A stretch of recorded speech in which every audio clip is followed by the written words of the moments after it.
प्राचीन समय की बात है। एक समुद्र के किनारे एक गुरु अपना आश्रम बनाकर रहा करते थे।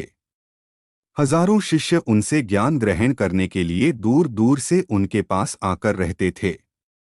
गुरु का ज्ञान देने का तरीका भी बड़ा ही अनूठा था।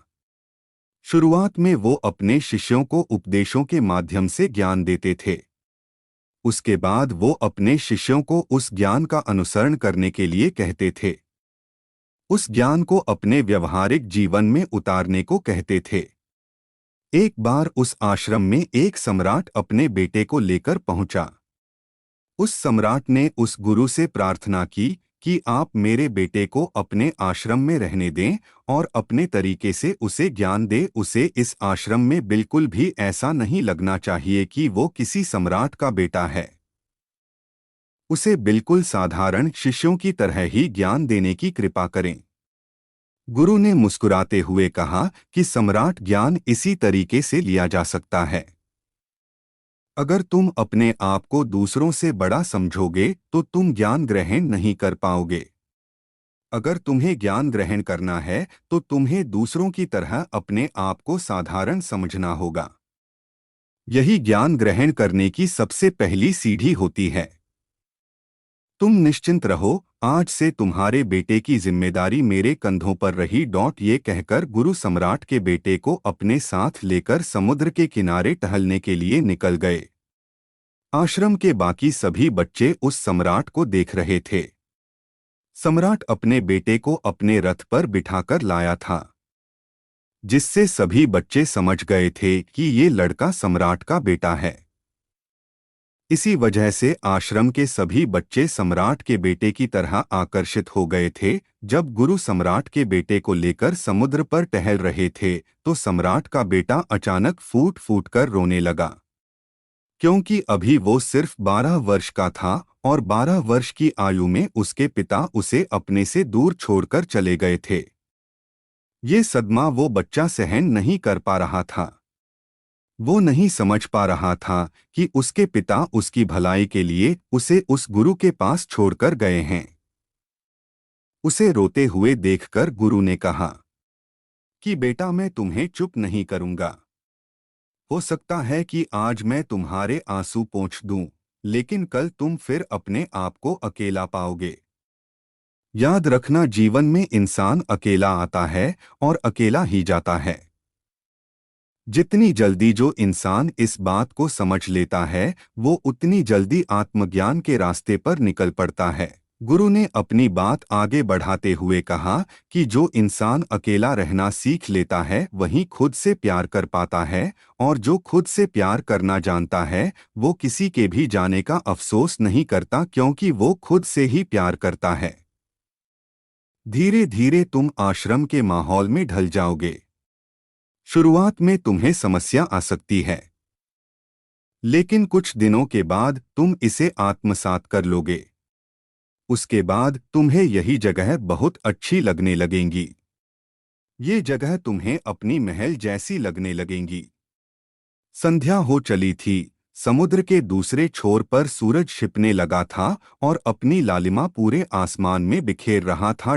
बड़ा ही सुंदर दृश्य था और गुरु शिष्य को अपने साथ लेकर आश्रम में वापस लौट आए।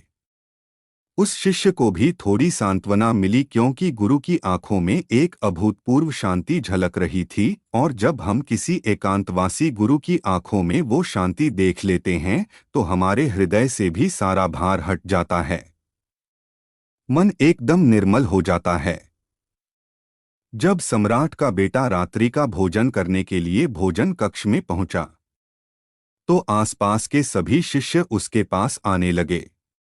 उन सभी को पता था कि ये सम्राट का बेटा है और अगर हम इससे दोस्ती कर लेते हैं तो उससे हमारा बहुत फायदा होने वाला है। यही सोचकर आश्रम के ज्यादातर ने उसे घेर लिया था। बस कुछ बच्चे जो अकेले रहने का महत्व समझते थे, जो दिखावे में विश्वास नहीं करते थे, वो उस सम्राट के बेटे के पास जाने की बजाय अपना पूरा ध्यान खाने पर लगा रहे थे और एकांत में बैठकर अपना भोजन कर रहे थे। कुछ दिनों के बाद सम्राट के बेटे की आश्रम के ज्यादातर बच्चों के साथ दोस्ती हो गई। अब वो आश्रम में उन बच्चों के साथ घूमता, उन्हीं के साथ अपना ज्यादातर समय बिताता। आखिरकार सम्राट का बेटा था, सुख सुविधाओं में पला बढ़ा था। आसपास बहुत से दास औरत आसिया होते थे। आसपास अपने मित्रों से घिरे होना वही दिनचर्या उसने इस आश्रम में भी अपना ली थी। ऐसा नहीं था कि गुरु को ये सब पता नहीं था, पर गुरु उसे अलग तरीके से ज्ञान देना चाहते थे। बच्चों को ज्ञान आप उपदेश देकर नहीं दे सकते, उन्हें साक्षात्कार कराना पड़ता है। उसके बाद उन्हें वो बात समझ आती है जो आप समझाना चाहते हैं।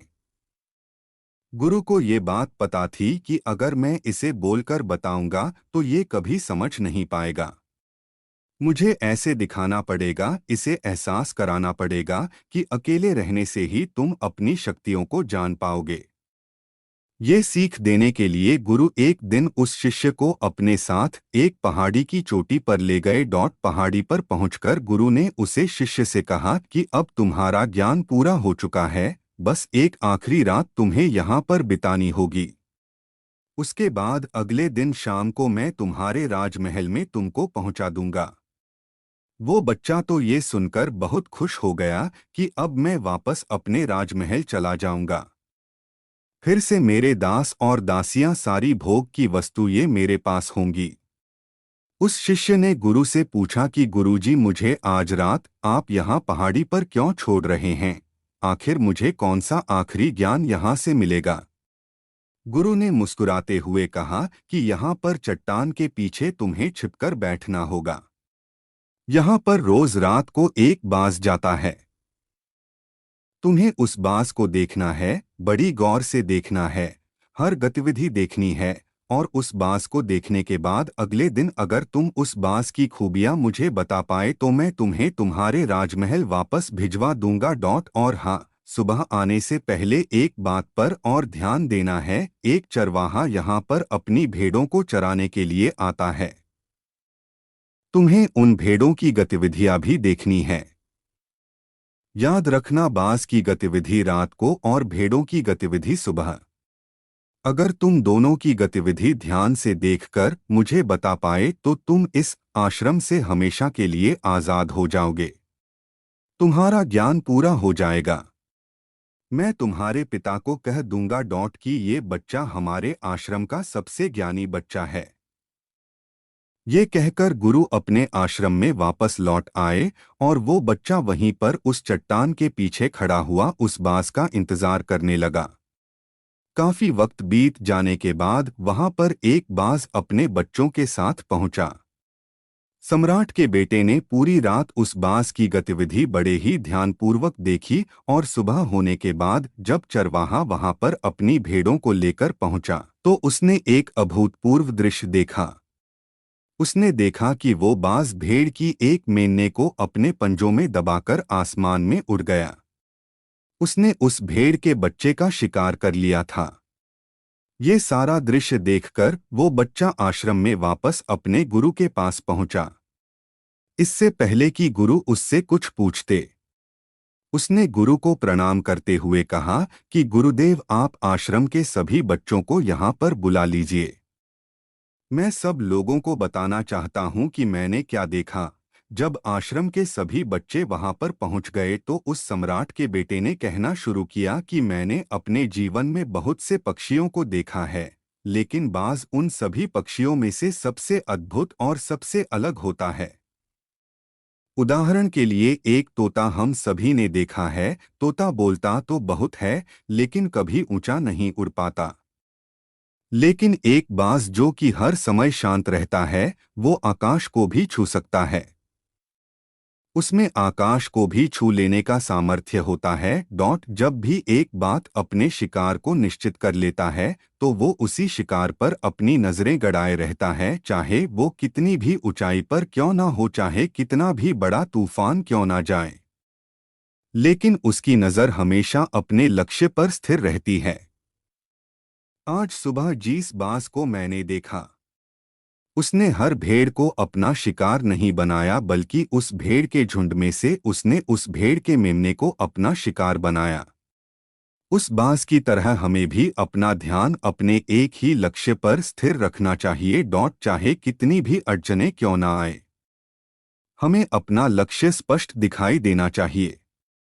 10-20 अलग अलग लक्ष्यों में अपनी ऊर्जा बर्बाद करने की बजाय हमें किसी एक लक्ष्य पर पूरी एकाग्रता के साथ ध्यान देना चाहिए। तीसरी बात जो मैंने उस बांस से सीखी और जो हम सभी को सीखनी चाहिए वो ये है कि बांस कभी भी दूसरे पक्षी के साथ नहीं उड़ता, वो हमेशा आकाश में अकेला उड़ता है।